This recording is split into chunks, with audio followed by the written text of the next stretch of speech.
Welcome to Monday Motivation. I'm Tom Connolly, your local leadership coach. The most pervasive and debilitating challenge to leaders and achievers is something I call the values performance gap.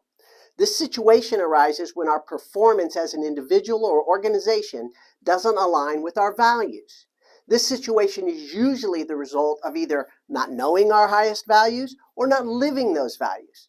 This misalignment creates all manner of issues and problems, not the least of which is wasting our time chasing shiny objects instead of investing our time in our highest priority values and goals. The solution is unifying principles.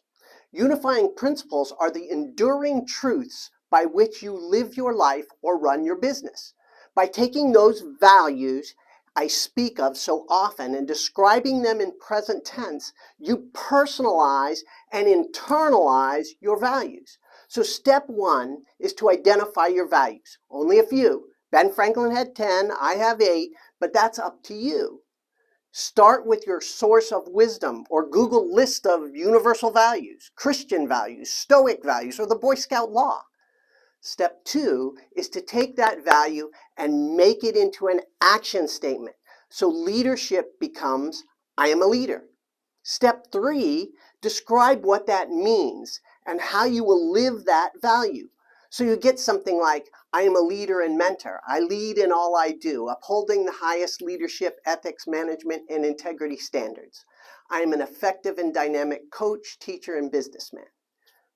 I make my living by serving God's people by helping leaders and organizations to improve their performance and success personally, professionally, spiritually, and physically. Step four is to live your principle.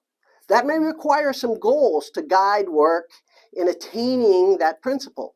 You may need to read some books on leadership, take a class, or join a group or association.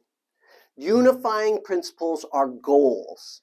They are the goals that connect who we are with what we do and what you will achieve. So write them down, prioritize them, and review them daily. Ben Franklin used to track his performance on a matrix, making a check mark at the end of each day next to those he had lived perfectly.